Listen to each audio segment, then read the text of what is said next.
All right. Hi, Taylor.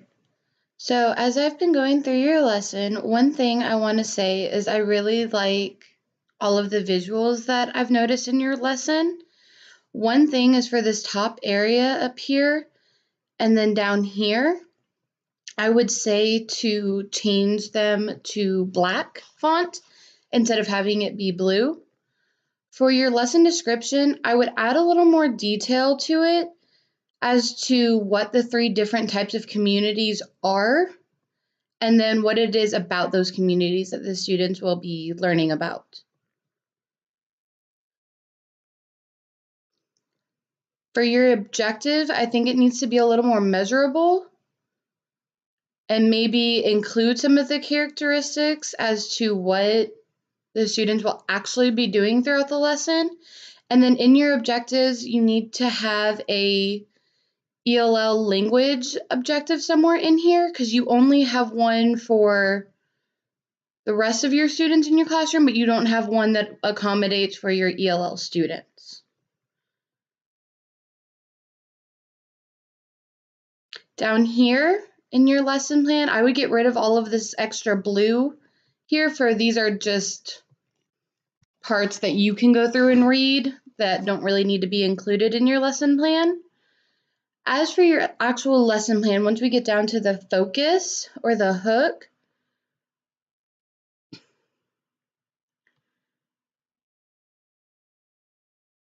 I would say I'm a little confused because I can't tell if during the PowerPoint section, if the students are going to be looking at all three of the pictures at one time, or if they're going to look at one picture individually and then talk about it.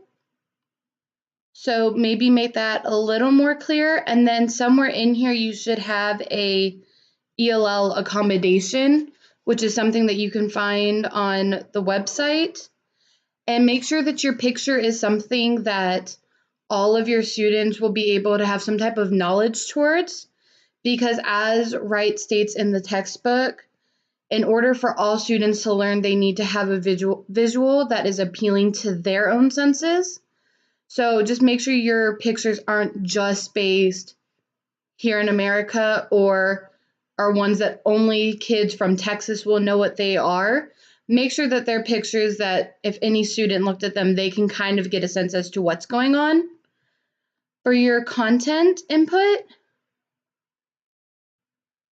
I like the idea about going through the vocabulary. On this part, I would definitely have an accommodation for the ELLs. Depending on the ELLs that you have in your classroom, this can be a time where you can have the vocabulary word in English and in their language and kind of have the definition off to the side. And this can be something that the kids can hold on to and that they can read throughout the lesson and refer back to as other questions come up, or they can use when they go to do their assessment at the very end of the lesson. I love the idea of a PowerPoint because I think that the visuals are really good for students to be able to constantly look at. I feel like in a lot of lessons, teachers forget about constantly having visuals in their lesson. So I like that this maintains visuals throughout the lesson.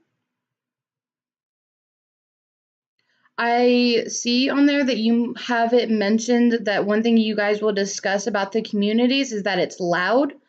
I'm not understanding how that really relates to what a urban community is all about. When I think of an urban community, I would think about going more in depth as to what happens in an urban community. How do they get around? Is it a lot of buildings? Is it a lot of farmland? Like I would get more into the mix of what you would see, what it might be if you were to take a trip there. Not so much if it's loud or not. I don't feel like that really has anything to do with the lesson. And for a lot of kids, I feel like then they kind of get lost in that sense. So just make sure that with your explanation that you keep to your objective. Down at your guided practice, I do have to say that I feel like this is your strongest part of the lesson. I really love the anchor chart. and that the anchor chart will be done with the kids. This is a true visual that the kids can see and that can be hung up in the classroom, and is something that they can keep going back and forth and relating to. Apologize. I like that the students will get a characteristic of a community and that they have to place where they believe that that characteristic goes, and then that's something that y'all can talk about after that and kind of explain, have the student explain, well, why did you put this in an urban community or a suburban or a rural community? That really engages the students more, and then you almost have like a student-led section as well, where the kids feel like they're, in a sense, student teaching. That's what we call it with my mentor teacher. So I feel like that's a really strong aspect, and it gives them a really good visual as to what you can expect to see and who you expect to see there. And then down for their independent practice, I know that I came back up here to see what grade level it was. So you showed that it's for second grade. Maybe be a little more specific as to if this is for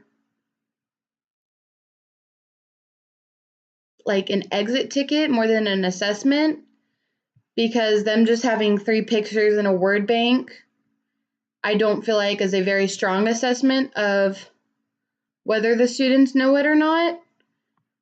Maybe something that would be a little better is having them write a couple sentences about each one of the communities and giving you a little bit of details as to what they would find in each community. I feel like that might be a little better of a deeper understanding. And that can be something that in your independent practice for your ELLs, that an objective for them would be part of their writing skills, is them using simple sentences or them being able to verbally communicate with you as to what they would find there. So I feel like you can do a lot even with your ELLs in your independent practice. I just feel like that might be still a little too young for some of these students. And then for your guided practice as well, you do need to have an ELL accommodation or a way that you would help them. So just make sure to possibly add that into there. And then down at your closure, when you do the thumbs up, I think it might be good to kind of have them keep their thumbs close to them and not up in the air, because a lot of students, if they start to see that other kids have their thumbs up, then they feel like they need to put it up. And then I don't feel like that's a really good gauge as to whether the students truly understand or not. But I think if they kept their thumb close to them and did up, sideways, or down, then you as the teacher can really see what more you need to go over, if your students were understanding it, and any of that. And then I think something that would be really strong in the closure area, instead of the teacher going back through the characteristics, would be to have students talk about the characteristics. And that can even be like for your ELL students, having them use the anchor chart and use the pictures that are on there or go back in the PowerPoint. So I think that that would be a good item to add down here into your closure for them. So that's all I have for you. I hope your lesson goes really well, and overall your lesson seems really great.